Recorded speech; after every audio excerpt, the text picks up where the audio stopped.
family, building you, building strong families, building strong futures.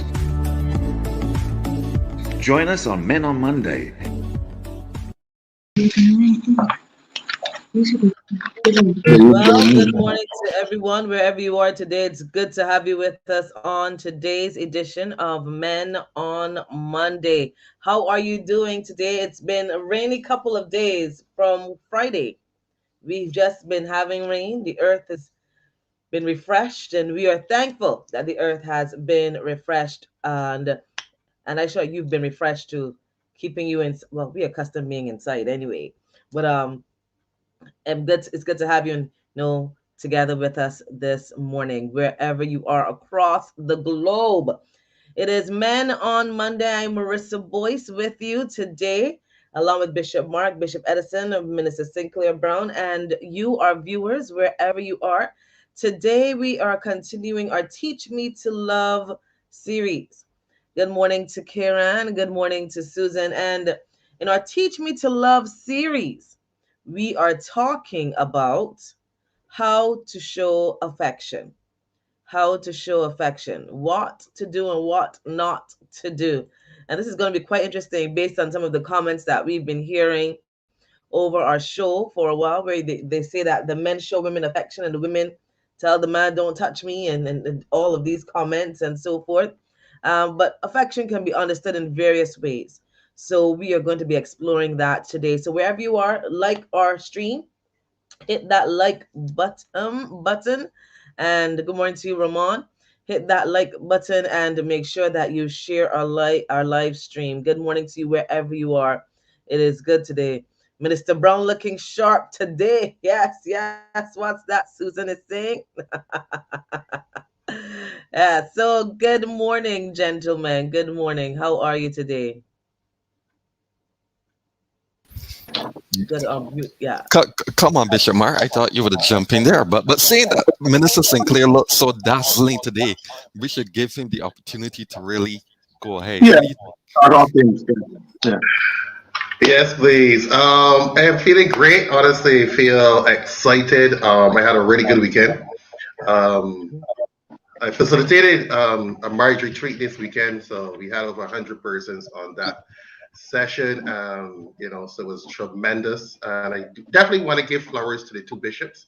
I want to say honestly, I want to thank Bishop Mark, especially in my first journey into Christianity as an adult, for giving me opportunity to with marriage ministry and men's ministry. So I love that birthed me, and also Bishop Edson in my journey of allowing me to be myself.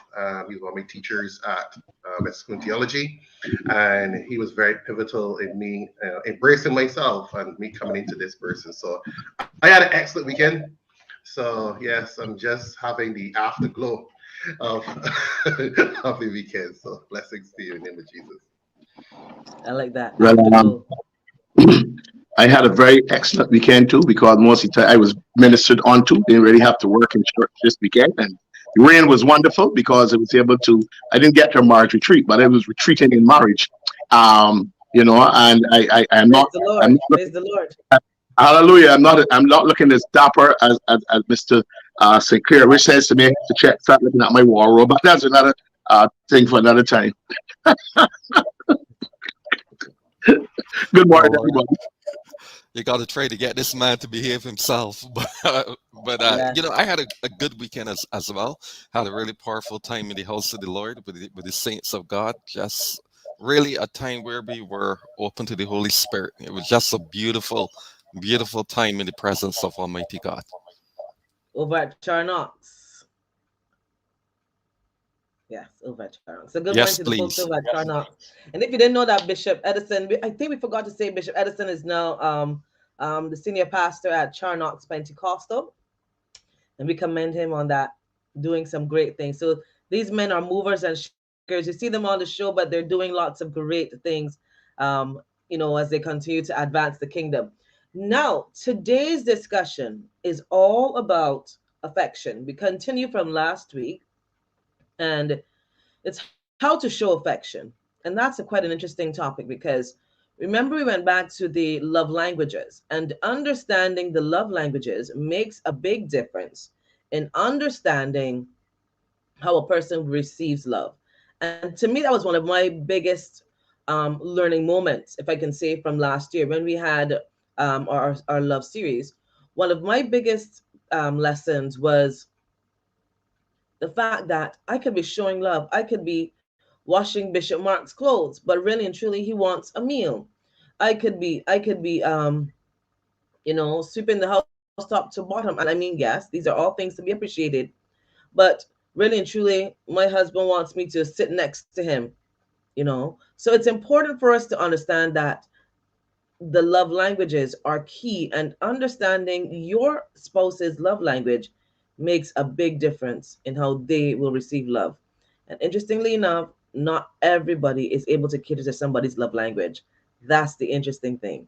So, who's going to start us off? Or is Bishop Edison going to start us off? Well, you know me, I in the background there typing, typing, typing. But yeah, I'm just trying to avoid some of the feedback there. You want me to jump in then? No, no, no. Please, please It's a do. matter of the feedback that we're getting. Yeah, but no. I like where Marissa started the program, the whole focus on the love languages. Yeah, and I think it's important to identify the different love languages because we have acts of service. We have people who like when you do things for them, when you help them out in the kitchen, when you rub well, it overlaps with other love languages. But when you do things for people, you help people in different ways, they feel very appreciated.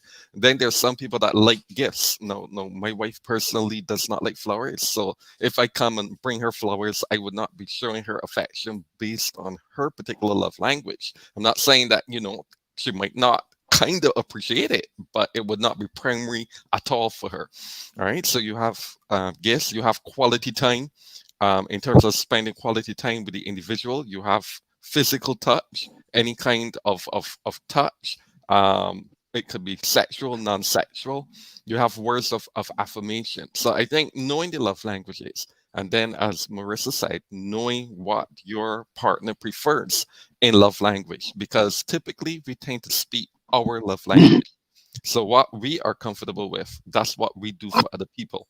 And while there's nothing wrong with that, sometimes it is not meaningful enough. While intentions are great, it is better to know what your spouse is looking for, what their primary love language is, and then speak that. No, they may have secondary love languages, but there are some things that make you feel love. That from the time you do it, the person is on the moon. Yeah. So when you speak that primary love language, you know that you're going to get response. And then Minister Sinclair will probably jump in, but he was talking about the different types of personality. So now we can move from the love languages and we can incorporate that with the different personality types. So you have the driver, you have the influencer, and so on. And so by knowing your partner's personality type, you can better understand how to show affection. So there's some tools that you can use that will be helpful in terms of showing affection.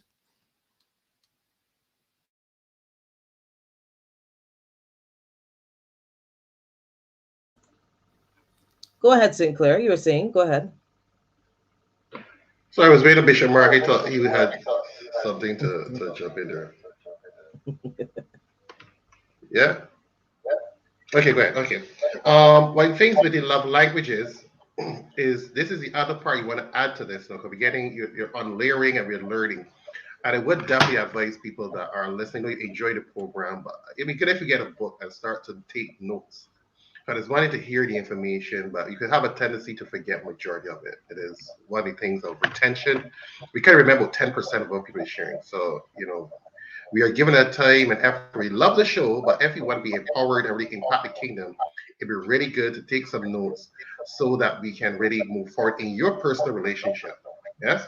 So my things with the love languages, now you're getting a little bit, there is the element of what I like to receive. Yeah. So we have the five as was mentioned just now. Words of affection, acts of service, touch, quality time, and gifts. And I like what Bishop Biden said just now.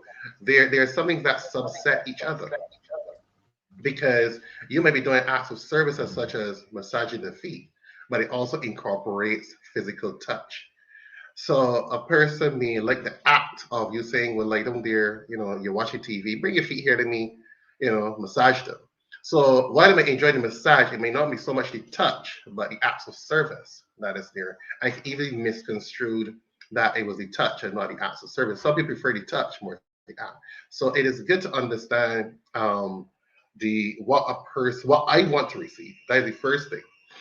The other element is, and this is what is different, what I give, because sometimes we think what I receive or what I want is what I'm comfortable giving, which isn't necessarily true.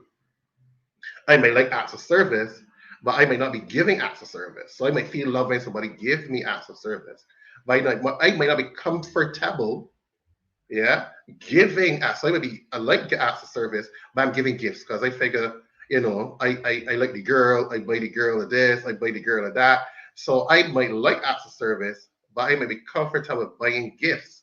And my girl might like physical touch, but I'm uncomfortable with physical touch. So there's a third element there that is we need to understand what I want or what I feel love or feel appreciated. Then there's the spouse, what they like to feel love, or what is their interpretation when they do this thing, and also what I feel comfortable or what I am accustomed doing to express love, and also what does that person do to express love. And that is where it becomes a little bit tangled a little bit, because well, I got your list, you like gifts, but that person may not be a person like to go into Sheraton and walk around and look for a gift, and they don't like that. So that is difficult. So a person they're waiting on the gift. I told you I like gifts, but they don't like crowds. They don't like shopping. You know what I mean? So then they might send somebody for the gift, and the person bring the wrong thing, and they're like, oh shoot. I had a gift for you, but I gave you next week, and the person all upset because I like gifts and you're not putting in the effort. You like touch, and I massage your feet. You don't care about me. You don't love me, and that is how it can get a little bit complicated.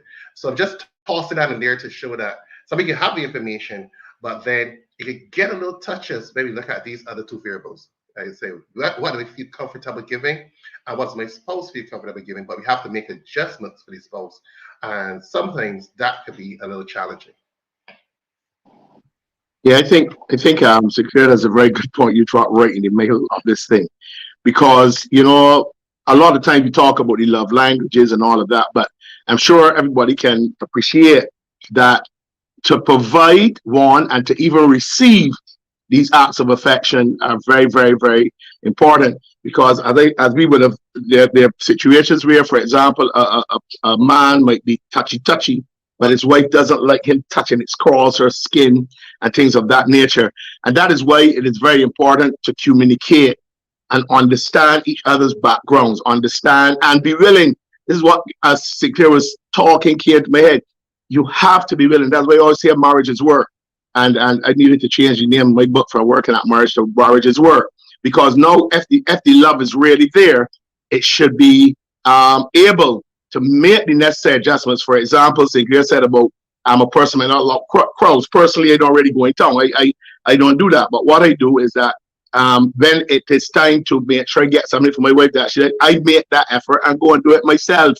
Because I get the impression too that you can't get people to do those intimate things for you, because at the end of the day, this body chooser and not you, whatever. So you need to make sure that you're able to make those adjustments, because the same way you want to receive, you have to learn how to give. And that's why the Bible says it is better to give than to receive.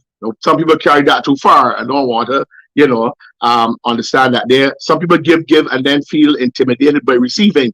And because a person will help all the time. But if I broke, I would not go and tell somebody that I've been helping for years that I want anything, because I somehow I'm a giver. That's my natural personality. But at the end of the day, I had to realize, well, I'll give an example. A lady came to me at church on a Sunday years ago, and I knew her condition, and she placed a certain amount of money in my hand. And I said to her, are you sure you don't have to do this? You don't have to, do this for me, because I understand your situation. She said, Pastor, you appreciate one thing and doing the next. You say it's better to give than to receive. I know you want to mess up my blessing. I ashamed. I took the money. I walked along feeling like, because she realized that I'm acting now on my faith. You teach me this thing. I know you don't want to take none from me. So it is a similar thing when you get into relationships. People have various, I call it how they're culturized. They have various little idiosyncrasies that really it's hard to break. And that is where it's important to communicate. And a lot of times too, women get the impression that men don't have any emotions. They're not emotional. So a man doesn't necessarily need for me to show too much affection. He's strong. He loves me. And he don't need all of that mushy stuff. But let the ladies know that we men like it bad too. We like to know that we are appreciated. And, say a little things when you all dress up. Let me hear a cup. You want to see your thing look nice. You want to see, your shirt tuck in neat.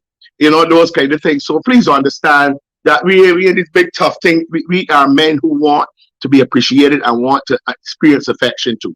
So you got to make the little adjustments, both sides, to make sure that particular, remember, two becoming one, especially if you're in a marital relationship and so on. Those are the kind of things that we have to do. Break those mindsets and things of that nature. I agree, Bishop Mark. There's a point where you have to sometimes come out of your comfort zone. And as you said, that marriage is hard work. But it's really about, I often go back to a statement I heard Bishop Creflo Dollar share, where he told a couple that you are responsible for how you treat her. She's responsible for how she treats you. And if you focus on how you treat your spouse and you think about what they need, you're better able to meet their needs and not necessarily think about what you want to give them. So the important thing is to give somebody, why would you want to give somebody something that you don't enjoy giving, that you only enjoy? I mean, suppose my spouse likes red socks and I give them black socks. What's the sense of giving them black socks when they want red socks? That's the first thing, is to identify it and then find the capacity to give to meet that. Because sometimes, and because as you said, especially when it comes to the whole thing about touching in our society, I've heard Bishop Mark say that there are times when a man would return to touch his wife, and she would be, I don't know why you touching me, and fussing about it.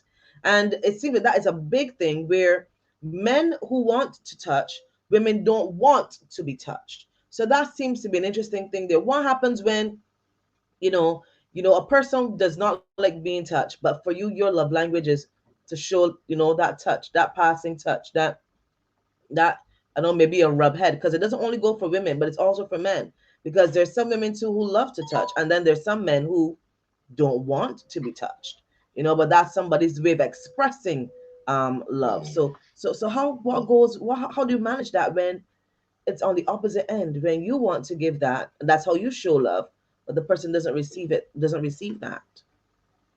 That goes into several things there. And I want to tell people honestly that the thing with marriage is that this is new. The whole thing of getting married because you love a person is a new system.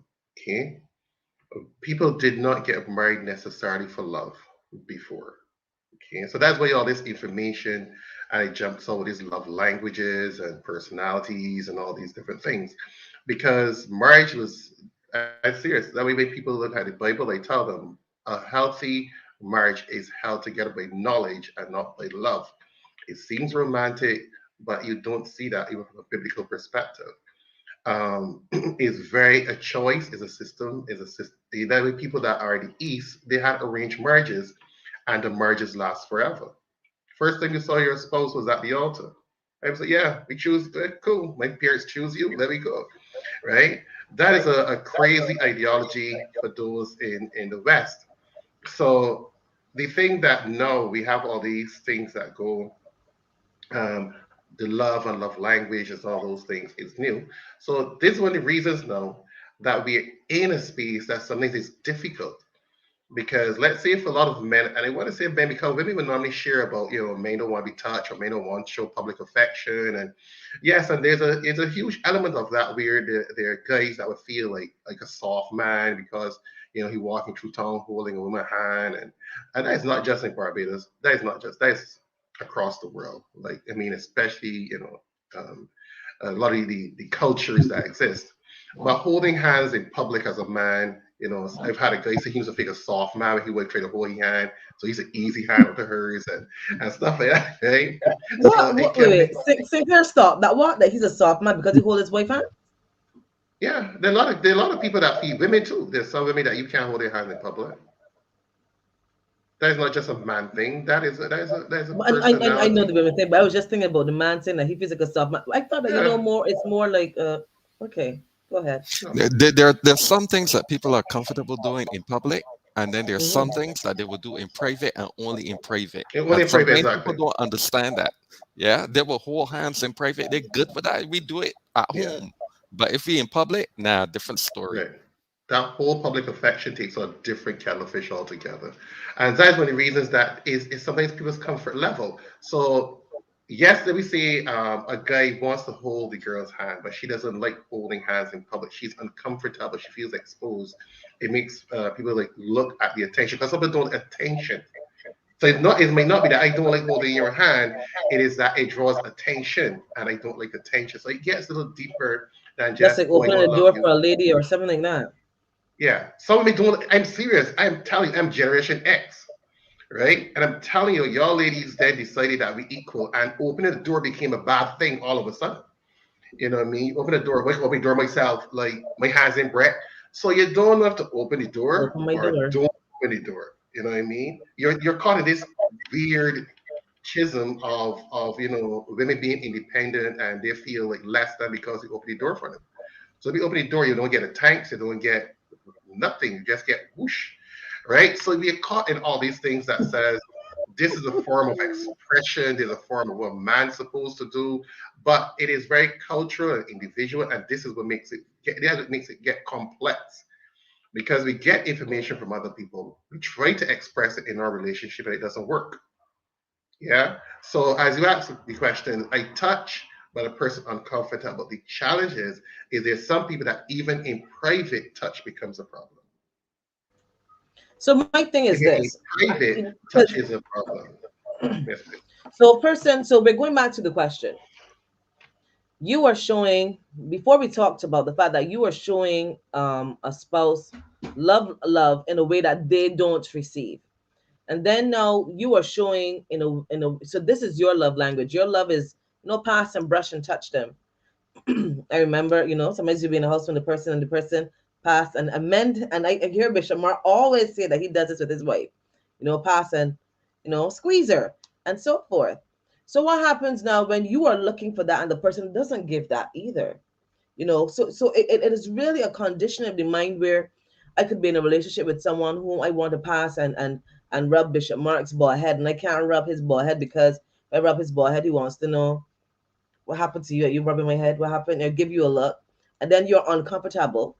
Then you're looking for the person to pass and brush you. They pass you like two passing trains, and you're not getting that kind of love, that kind of touch or affection. Or maybe you're looking for flowers, you don't get the flowers. So when we have this conversation, what should this conversation sound like? Because there needs to be some sort of addressing something here, because something is missing. Because someone is going to feel a deficit and someone is going to feel comfortable while someone is, so I don't know if you understand what I'm saying. Bishop Mark, go ahead. Yeah, that is why I don't believe in writing things down. What has to happen? I do it normally when we doing the marriage counseling before, like likes and dislikes and so on. And that's why you must open to conversation, because don't care how much love there is and how beautiful the person you love or what they look, and you like the physical attributes and all of that. It's important that you try to understand what your partner wants in almost every area, whether in the bedroom, whether dealing with money. You need to know that. And therefore, what should happen is that you should be practical. Take a piece of paper and make fun of it and write on one side of the paper all the things you like, that, like we talk about your love language, the things you like. I like flowers. I like a dinner once every month. Everything that you like. And then highlight the dislikes. Don't bring the flowers to me. Flowers ain't gonna do anything for me, right? Once you have that now, what you do as the individual is focus, as you were saying earlier, Marissa, you focus on seeking to please the person. So if each person in the relationship walking around thinking about pleasing each other with information, They have information. They're thinking. They're saying that men don't like to be touched. They're saying they like to hold hands in public. A lot of times, white people don't like these things is because of how they've been culturalized. They've never seen their parents hold their hands. They've never seen the outward thing of kissing and hugging in family. So when they go in public, they see it at home. They're accustomed to it. And you want to do it in Broad Street? Ain't gonna happen. So why fight for something like that? When now you can do that. You speak, you discuss why you like it. Your body might hold your hand for a few seconds. You practice at it. You go and tell you, say, let me walk here for 2 minutes, hold my hand, see it ain't kill you. And you do the practical stuff. But that can only come if you're operating out of knowledge, right? If you're operating out of relevant information. So there's nothing wrong with having a night where we say, listen, let me write out this thing because they're working. This is what I want. I like chocolates, I like jewelry. I know exactly what my wife likes. She has some very expensive taste. So I just have to budget for like a year to buy a gift for my wife because she likes nice things, and so I have to budget for that. But she knows that I can't necessarily go and give her a $10,000 necklace, but I will try to get close to maybe a little $100 thing, or so you work the thing practically, and she understands because I explain the expenses all right through, and that's it. Because lack of information then leads us to speculate. And a lot of times we are speculating according to what we heard or some women friends say or our men friends say, what we might have come up with, and we think what we come up with is it. So that is why communication is important, and that you write it down. Let visually see what the person like and not like, and then you will have better information to meet their needs in terms of affection and other things. That'd be my advice. Yeah, let me jump in there too and say that there are some couples or some individuals that are dysfunctional. Yeah, as Bishop Mark said, how people have been cultured. So Minister Sinclair has always been saying that there's some people that they have the conversation. The conversation isn't going to go anywhere. They will exchange information, but because they're so dysfunctional, they now need to get emotional healing.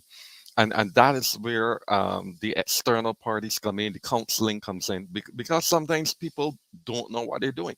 They get married, yes, but they have their own expectations, they have their own assumptions, so they don't really understand how to function in this marriage thing. So let's say they do what Bishop Mark says, they write down everything, which is a good thing. That's a good step. And if a couple is reasonable and healthy, they would look at that list and they would say, hey, I can see what I could do.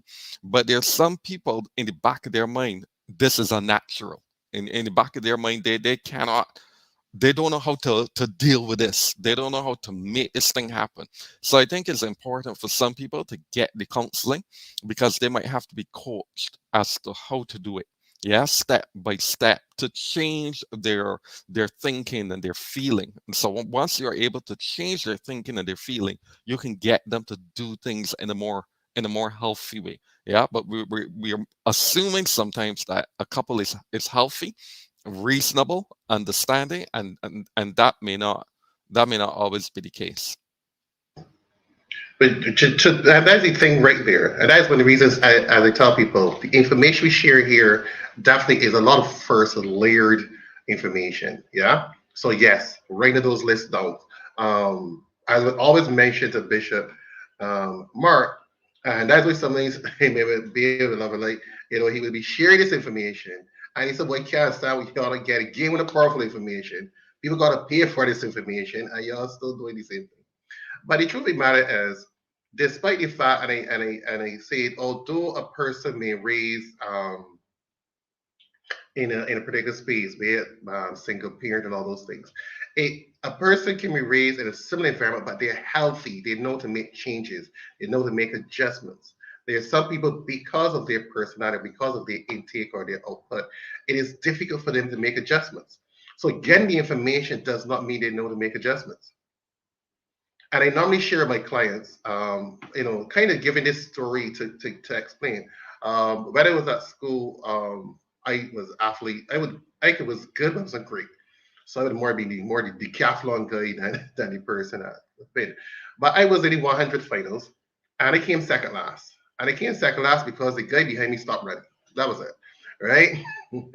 But I made the finals. But when it came to the 4x1, which was interesting enough, I made the 4x1 team. Why? Because there are people that couldn't run a curve, there are people that couldn't take a baton, there are people that couldn't pass a baton. And by process of elimination, because they could not make an adjustment from start, run straight line, finish, they couldn't make the adjustment. So although they were faster than me, they could not make the adjustment, although it was a similar 100, but it was different. So there are people that they may be here, but to make a curve in your life, it takes a longer time because as expressing that love. So you could have said, I like physical touch, but I was able to give you what you want. How come you can't give me what I want? You don't love me, you don't care, all those things, which is not necessarily true.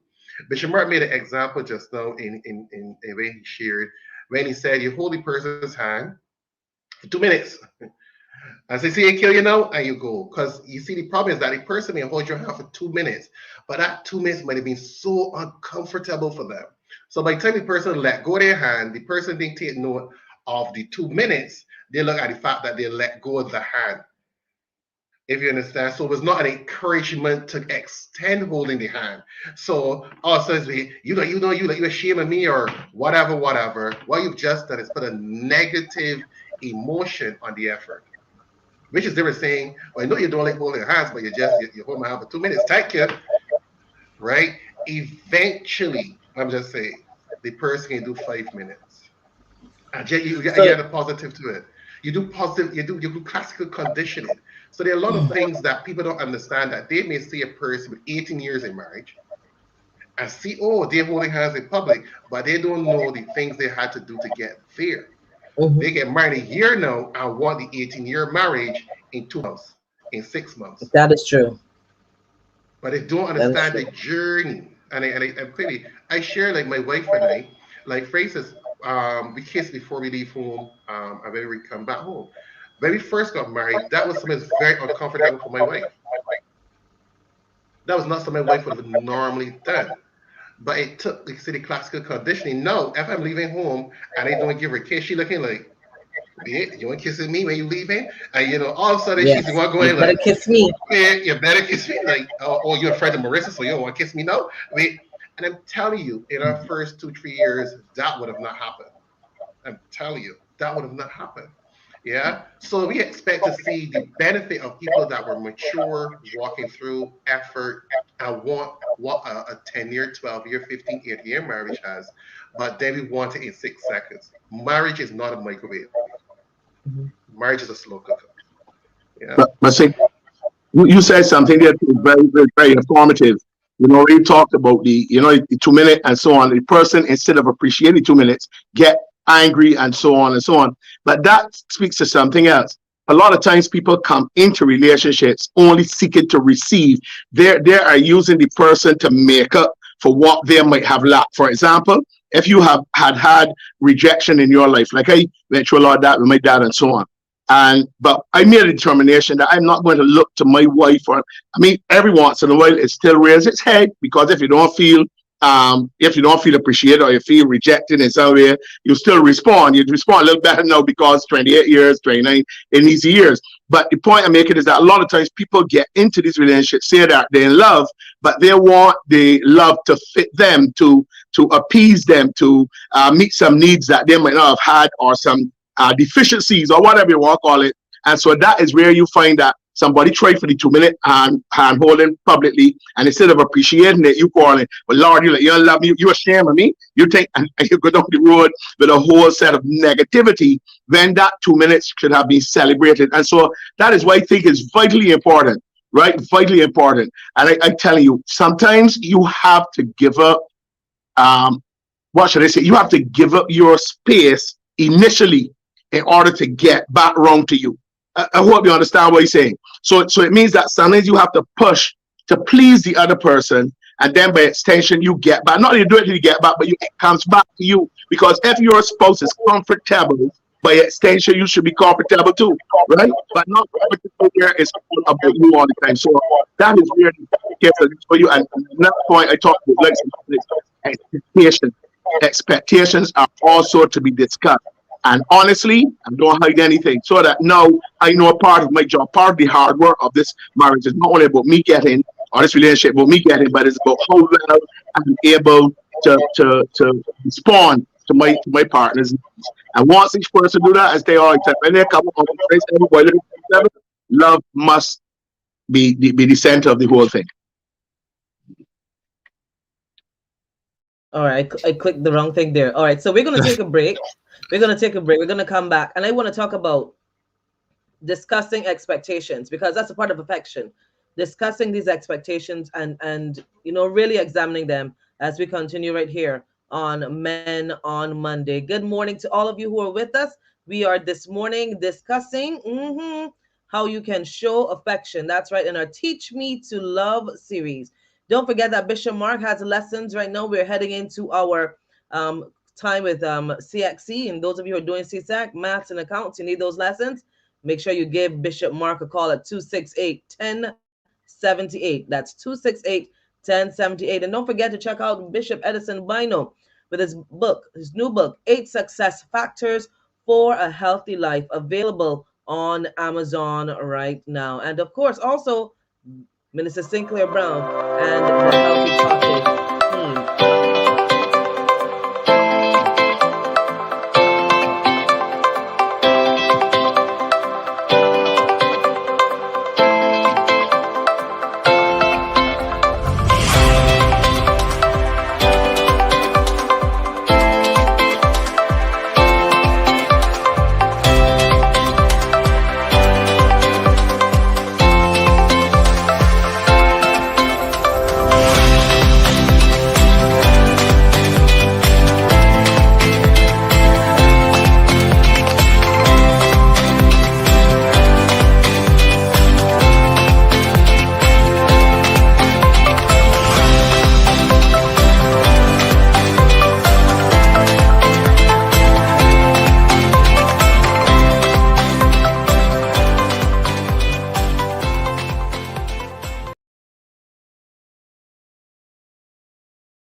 Well, we are back, and I want to say good morning to all of you who are joining us again.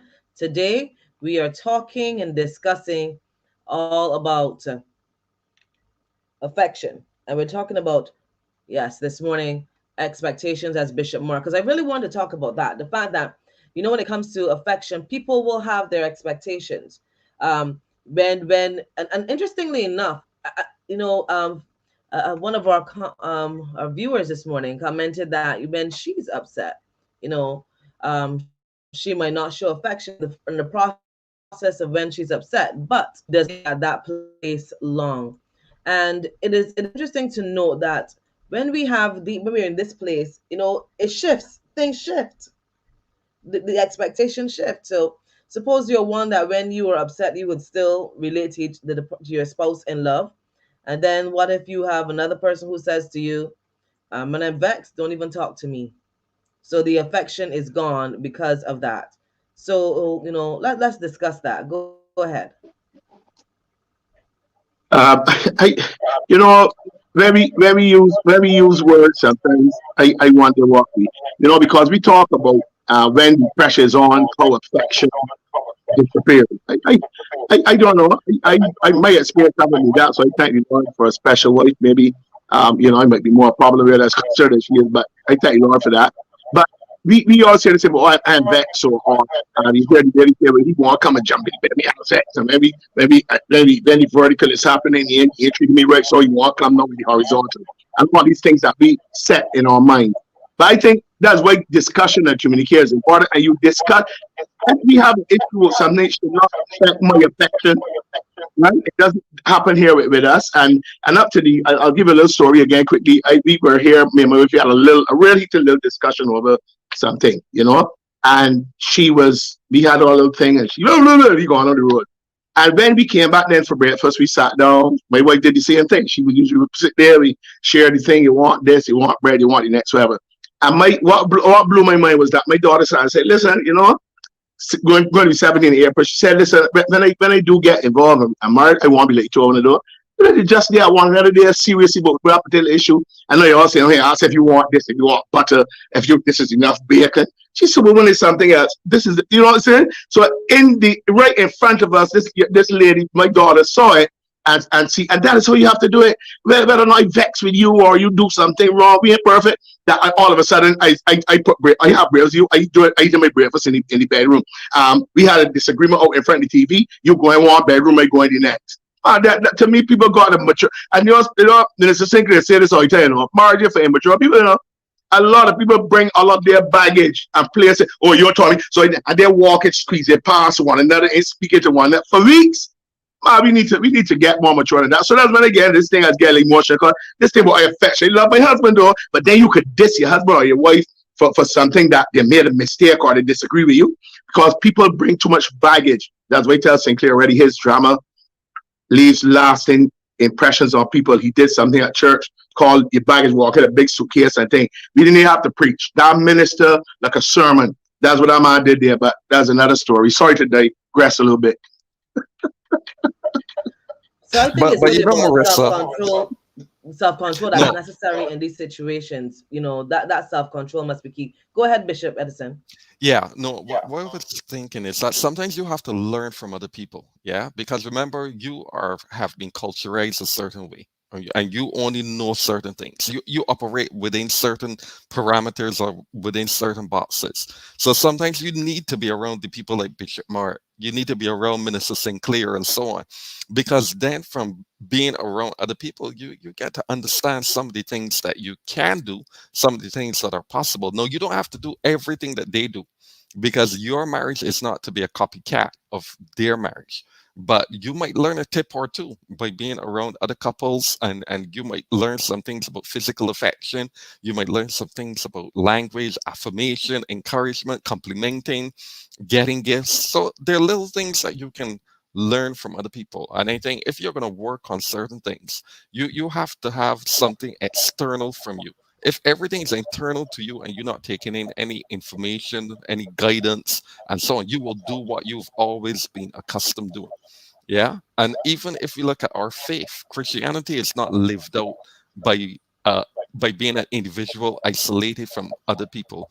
You learn That's how to true. be a good Christian, even in terms of your worship, prayer, Bible study, by being around other people. So if you have a willingness to learn, and that's one of the things, and then from there you are willing to change, but that's another skill set that need to be developed, then your marriage will get better. And I like what Minister Sinclair said. It's not going to be in a day. It's not going to be in a couple of weeks. It takes months. It takes years to learn how to do certain things and to be comfortable doing them. And then eventually you like a old couple. You ever seen in old couples? The wife would nag the husband, and the husband, but she always, and he would get on. But then two people love one another, ba ba ba ba ba, and that's how you become. But you don't get there overnight.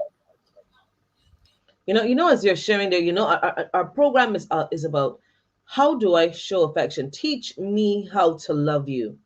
And it's important that this can only happen if information is shared and people have open hearts to receive that information. Because Bishop Mark just said something, that really resonated with me in terms of the fact that we have opportunities to love and to show love. But it's the fact that these opportunities are here, and it's what you do with the information that you have to change the other person or to impact the other person.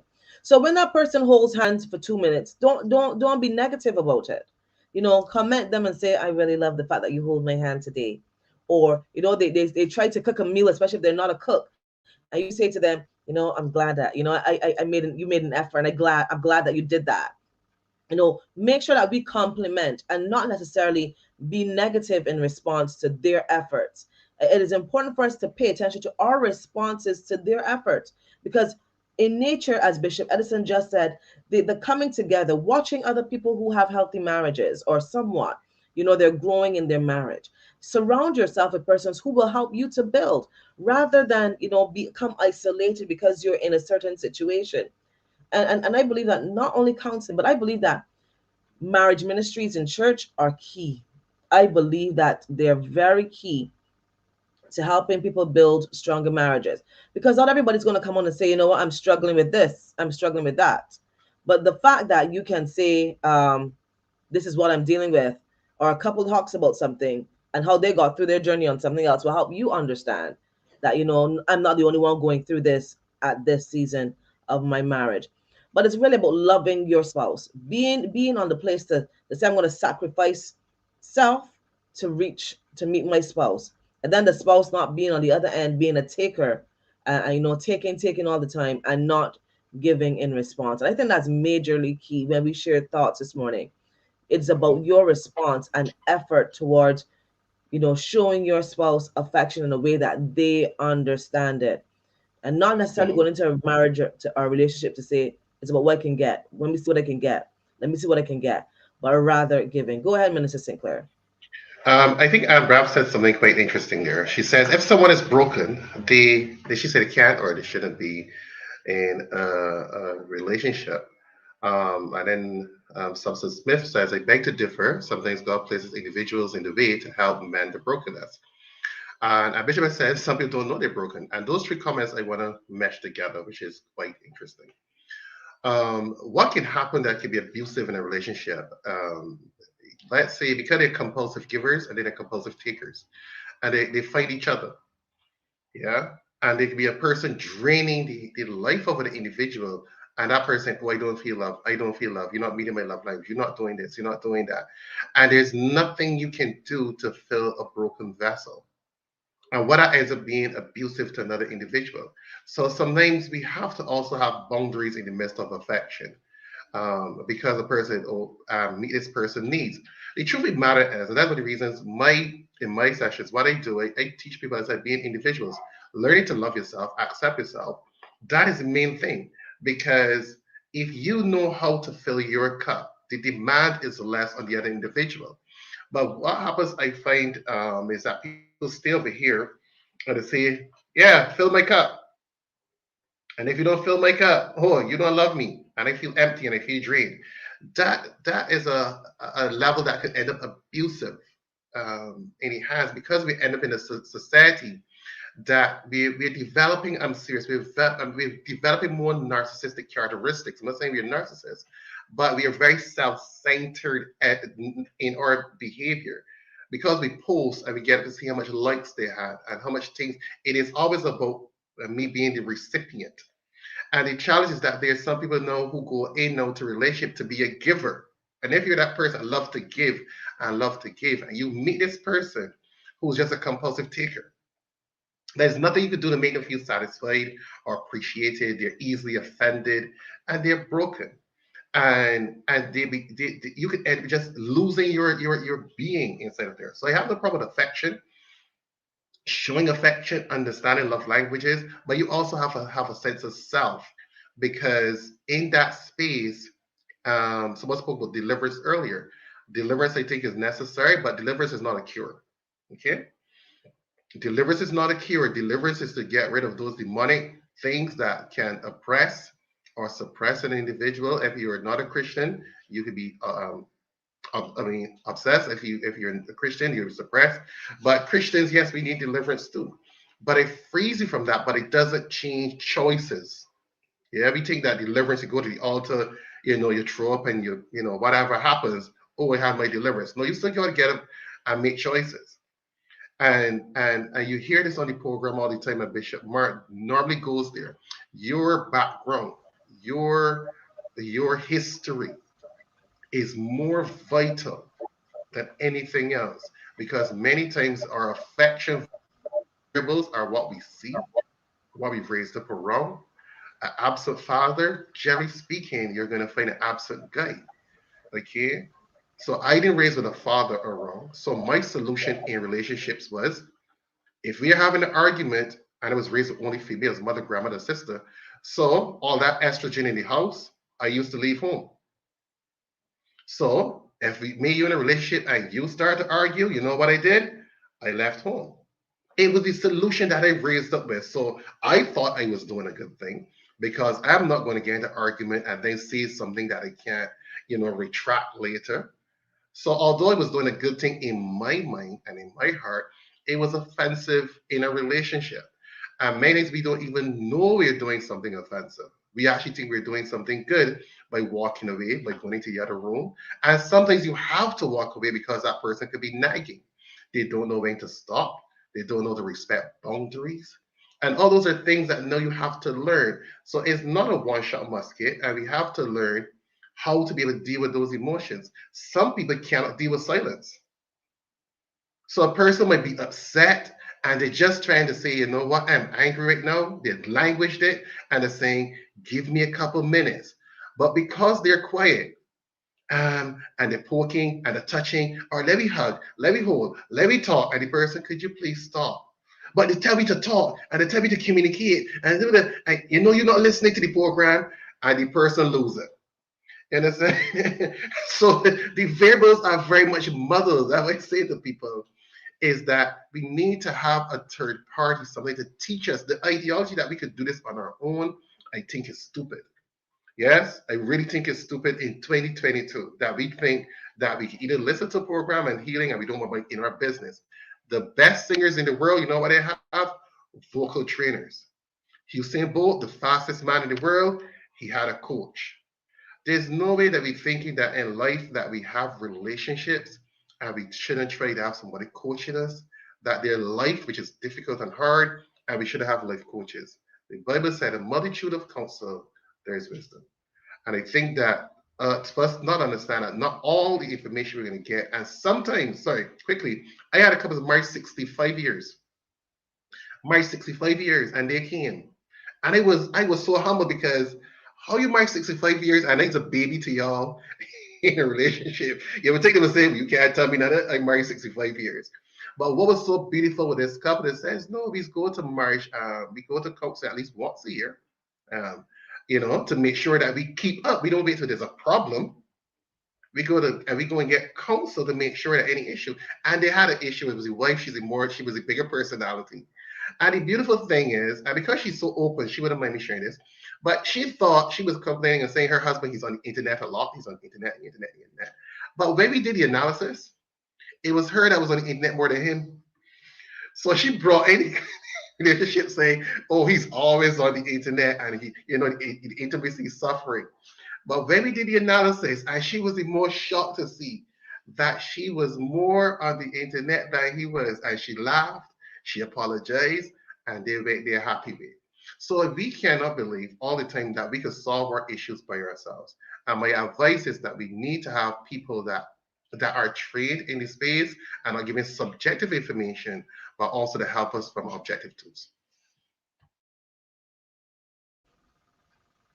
Some real nuggets being shared this morning. Some real nuggets.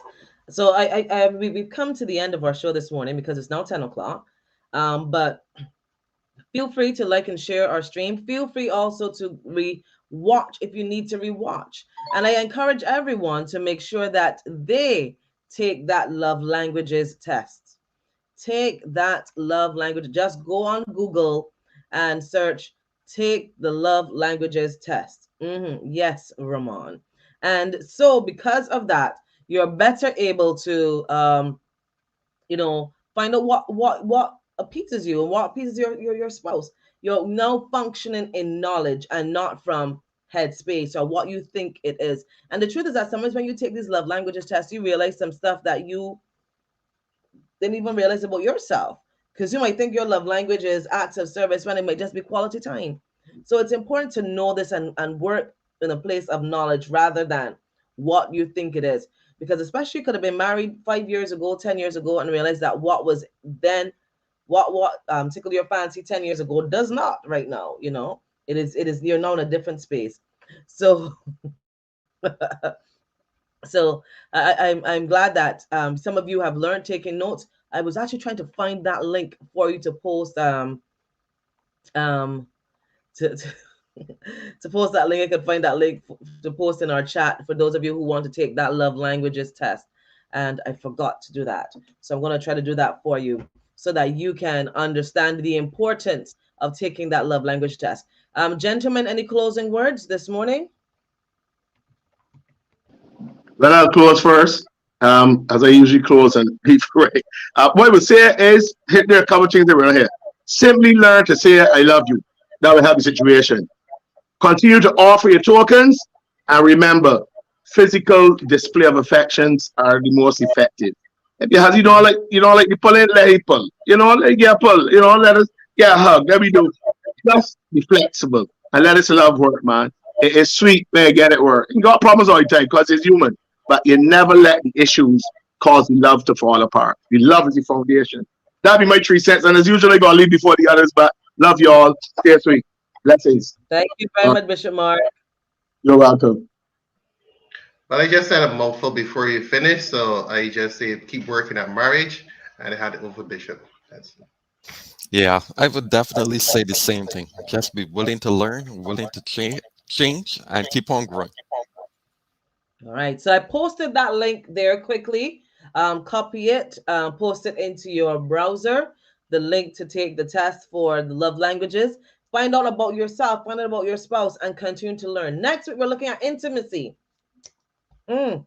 Intimacy in our Teach Me to Love series. Thank you so much for joining us this morning. Thanks, you're very welcome, Lizelle. And I'm glad that we've all learned this morning because I sat here and I learned. I don't think that any of us sit here any morning and we don't learn at some point in time. We all learn and we take away those nuggets for us. Before you go, hit that like button on our stream this morning. Hit that like button and share our live stream. It's important for us to be able to impact the world with kingdom knowledge. All right, we're impacting the world with kingdom knowledge. And please don't forget to continue to pray for all right now in the midst of the war between Russia and Ukraine. Please remember to keep them in your prayers. Don't let us neglect to prayer. Prayer changes things. That has been today's edition of Men on Monday. God bless you. We'll be back again next Monday for another edition of Men on Monday. Don't forget, check out Bishop Edison Bino. Shante sharing this morning that she took in Bishop Bino's book and some good nuggets were shared there. So don't forget to check out Bishop Edison's book, available right now on Amazon, 8 Success Factors for a Healthy Life. And also Bishop Mark, if you need someone in need of lessons, feel free to check out Bishop Mark with his lessons happening on Saturday mornings and at various times too. So check him out, 268-1078. And of course, the folks over at Healthy Cottage, good morning.